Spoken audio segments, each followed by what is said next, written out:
American aid to Bangladesh's interim government headed by Yunus. सभी तरीके की जो मदद है अमेरिका की तरफ से बांग्लादेश को वो बंद की गई हैं। ट्रंप ने बांग्लादेश को मदद बंद करने के आदेश पर हस्ताक्षर कर दिए हैं।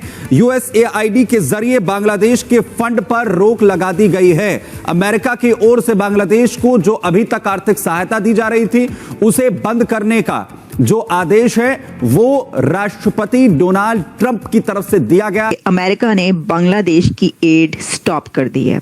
बांग्लादेश को दिए जाने वाले फंड्स सब के सब बंद कर दिए गए हैं। If I don't come back, please forgive me. Bangladesh का बहुत बुरा दिन शुरू हो गया है और यूनुस मियां का भी बहुत बुरा दिन शुरू हो गया। बुरा तो चल ही रहा था लेकिन अब बहुत बुरा शुरू हो गया और बहुत बुरे का कारण यह है कि भाई अमेरिका ने बांग्लादेश की एड बंद कर दी है। भारत ने शायद ये कोशिश की है कि बांग्लादेश की एड जो है वो अमेरिकन बंद कर दें, क्योंकि अमेरिका ने सुनने में आया कि जो मार्को रूबियो हैं उन्होंने ये कहा कि तमाम एड जो है वो बंद कर दी जाए, तो जाहिर बात है उसमें बांग्लादेश की एड भी बंद होगी और मेरा ख्याल है जो पाकिस्तान को आ रही थी वो भी बंद हो गया।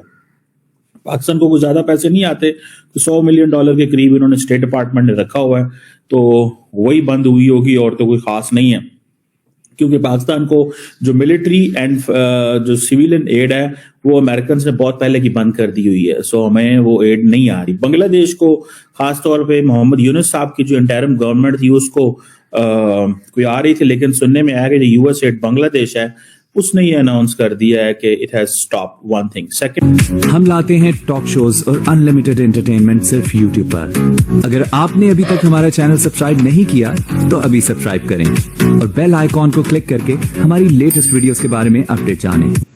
तो अमेरिका ने ये फैसला किया है कि बांग्लादेश को जो पैसा दिया जाता है अब वो नहीं दिया जाएगा। अब इस खबर की डिटेल्स क्या हैं? ये पैसा बांग्लादेश को क्यों नहीं दिया जाएगा? ये जो एड है ये बांग्लादेश को अब क्यों नहीं मिलेगी यूएसए की तरफ से? तो इस पर आप जानते हैं कि प्रेसिडेंट ट्रंप के कुछ न्यू एग्जीक्यूटिव ऑर्डर्स आए हैं और उन एग्जीक्यूटिव ऑर्डर्स में एक ऑर्डर ये भी है कि बांग्लादेश को यूएस एड एजेंसी की तरफ से जो भी एड दी जाती है उसको स्टॉप कर दिया जाए। ट्रंप ने कोई 200 से ज्यादा एग्जीक्यूटिव ऑर्डर्स एक दिन के अंदर जारी किए हैं और इन एग्जीक्यूटिव ऑर्डर्स में दुनिया भर से मुताल्लिका जितने भी कंट्रीज जो कि अमेरिका से एड लेते हैं, अमेरिका से पैसा वहाँ पर जाता है बहुत सारे कामों के लिए। जो यूएस एड है वो डेवलपमेंट पे बहुत काम करती है, चैरिटी या आप कह लें कि इस तरह के कामों पर जिसमें कि मासेस के लिए बहुत काम होते हैं, उन सब पर ग्लोबल जो एड है उसके ऊपर 90 डेज का स्टॉप लगा दिया गया। 90 डे होल्ड ट्रंप ने इम्पोज किया है और बांग्लादेश पर कोई ये कह दिया है कि अब आपको पैसा नहीं मिलेगा। कब मिलेगा? जब ये फैसला होगा, जब ये फैसला हो जाएगा कि क्या बांग्लादेश के साथ रीअलाइनमेंट यूएसए की दोबारा होगी एड के लिए, और इसको देखा जाएगा क्योंकि प्रेसिडेंट ट्रंप का ये एरा जो है ये देख रहा है कि दुनिया भर में कौन से ऐसे कंट्रीज हैं कि जिसमें और जिनसे रीअलाइन करना है, जिनके साथ ताल्लुकात बेहतर बनानी है, कैसे करने हैं, अच्छे करने हैं, बुरे करने हैं, उनको धमकी लगानी है, उनको दबका लगाना है। तो अब ट्रंप ये फैसला करेंगे कि बांग्लादेश को दबका लगाना है, डांट लगानी है, उनको कहना है कि हम तुम्हें मजीद पैसा नहीं दे सकते, बहुत दे दिया, क्या हो रहा है वहाँ पर, हिंदुओं का कत्ल क्यों हो रहा है वहाँ पर ये हंगामे क्यों हुए हैं, जो भी है ये फैसला अब ट्रंप ने करना है कि ये पूछना है या आगे चलकर ये कहना है कि कितनी एड दे दी जाए, एड ओपन कर दी जाए तो कितनी दी, ये अब हम देखेंगे। अब देखें यहाँ पर किसी ने लिखा कि ये कारमा है। अब ऑब्वियसली कि आप ये सोच सकते हैं कि जो वहाँ पर बांग्लादेश में पिछले चंद महीनों के अंदर हुआ है उसके अंदर खास तौर पर इंडिया के हवाले से बहुत सारी ऐसी चीज़ें हुई जो कि ना तो इंडियन गवर्नमेंट उसको बर्दाश्त कर सकती है और ना ही वहाँ के लोग, और जिस तरीके से वहाँ पर बांग्लादेश के अंदर हिंदुओं के साथ जो सलूक हुआ गवर्नमेंट चेंज होने के बाद, तख्ता उलटने के बाद शेख हसीना की, तो उनके लिए तो ये कारमा ही है कि भाई ये तो ऐसा हुआ है।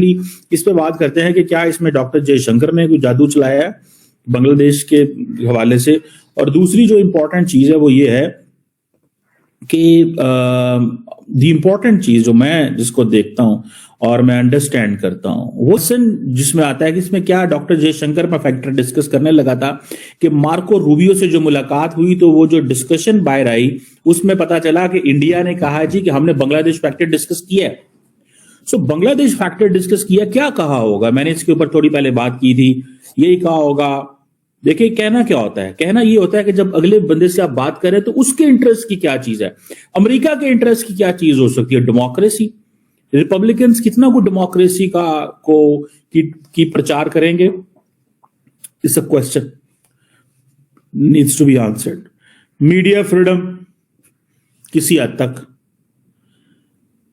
हाँ चाइना के ऊपर उन्होंने बात की होगी कि बांग्लादेश जो है ना इधर उधर जा रहा है, तो मेरा ख्याल है कि मोहम्मद यूनुस से एक नई फ्रेश लॉयल्टी जो ट्रंप एडमिनिस्ट्रेशन लेना चाहती है वो यही है कि भाई तुम हमारे साथ कहां खड़े हो, तुम हमें कितना सपोर्ट करोगे, where do you stand with us on China, where do you stand with us on the region. क्या आप ये समझते हैं कि डोनाल्ड ट्रंप ये कहेगा मोहम्मद यूनुस को कि तुम जाके नरेंद्र मोदी साहब को ओबे करो या उनकी बात सुनो? सवाल ही पैदा नहीं होता। मैं नहीं मानता। मैं कल अभी वो एक है बरखा दत्त के शो में था, मुझे उन्होंने सवाल किया कि ट्रंप एडमिनिस्ट्रेशन इंडिया को कैसे एंगेज करेगी या क्या करेगी।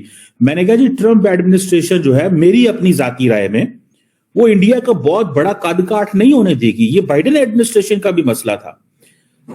बाइडेन एडमिनिस्ट्रेशन, अमेरिका ये जरूर कहता है कि इंडिया की तरक्की को, रुकावट को रोको मत, लेकिन बाइडेन एडमिनिस्ट्रेशन ये भी कहती थी कि इंडिया इतना बड़ा भी ना हो कि वो हमारे पूछे बगैर ही उड़ता रहे और हमसे पूछे ही ना। दोनों चीजें हैं। Don't stop India's growth because India is our partner, but they don't want that India to keep flying, keep moving, keep engaging, and keep enhancing India's interest, where American interest is undermined. So Americans ये कभी नहीं पसंद करेंगे हमारे साथ line ठीक की जाए। और जारी बात है स्टेट डिपार्टमेंट, डिफेंस, ये सारी इनकी डिस्कशंस हैं माजी में। सो और आप देखें सारा राइट विंग इंडियन मीडिया क्या कहता था, CIA और इंडिया ने, पाकिस्तान ने जो है वो सीना को फारग कर दिया। CIA, अच्छा वो जो बांग्लादेशी हैं बड़ा माइंड करते हैं इस चीज को। मैंने तो इसके ऊपर डिस्कशंस हुई हैं मेरी बांग्लादेशियों से। मैं आज भी एक इंटरव्यू है वो आने वाला है द प्रिंट के ऊपर, उस पर मैं बोल रहा हूं और वहां पे मेरे साथ एक बांग्लादेशी जर्नलिस्ट भी थे। वो कह रहे हैं कि भाई हमें ऐसे मत ट्रीट करो। सो सवाल ये है कि मेरा ख्याल है कि बांग्लादेश से वो फ्रेश लॉयल्टी चाहते हैं, होंगे अमेरिकन्स, और वो फ्रेश लॉयल्टी है वो इस सेंस में आ सकती है कि हमें, हमारे साथ कैसे तुम चलोगे। और उसका जो पत्र है वो मैं आपको अभी यहाँ पर इनक्लोज करके आप दिखा देता हूँ यहाँ पे वीडियो में। ये पत्र जो है ये USAID ने अपने सारे जितने भी प्रोग्राम्स वाले हैं वहाँ के स्टेक होल्डर्स उनको सबको जारी कर दिया है और कहा है कि भैया आगे अग्रिम सूचना तक कोई भी कॉन्ट्रैक्ट, कोई भी पेमेंट, कोई कुछ नहीं होगा, सब कुछ बंद। यानी जो फ्री मनी आ रही थी वो बंद। दूसरी बहुत बुरी सूचना ये है कि उनका जो माई बाप था अमेरिका में, डोनाल्ड लू, उसको निकाल बाहर किया है डोनाल्ड ट्रंप ने। He has been sacked. तो अभी आप देख रहे थे कि वो पूरा जो रीस्ट्रक्चरिंग हो रहा है पूरे अमेरिकन स्टेट का ही है, अमेरिकन ब्यूरोक्रेसी का, उसमें डोनाल्ड लू साहब जो है वो रवाना कर दिए गए हैं। अब डोनाल्ड लू के रवाना होने के बाद में इनका जो एकमात्र कॉन्टैक्ट था, बड़ा कॉन्टैक्ट, वो समाप्त। तो ये तो खबर है ही, लेकिन और जो बुरी खबर है, इससे भी ज़्यादा बुरी खबर ये है कि भाई इन्होंने ISI के चीफ आसिम मलिक को बुलाया था। बल्कि आसिम मलिक नहीं कहा था कि साहब हम वहाँ आ रहे हैं और हम वहाँ से कुछ ऑर्गेनाइज करेंगे। और उस ऑर्गेनाइज करने का कारण ये था क्योंकि भारत ने नीचे म्यांमार बॉर्डर के पूरे एरिया को अराकान आर्मी की सहायता से US बांग्लादेश म्यांमार बॉर्डर को पूरी तरह से सील कर दिया। तो आपको ये वीडियो कैसा लगा कमेंट बॉक्स में जरूर लिखिए। इस वीडियो को लाइक कीजिए, शेयर कीजिए, सब्सक्राइब करना ना भूलिए आपके चैनल EFCZ को। मिलते हैं अगली वीडियो में। जय हिंद।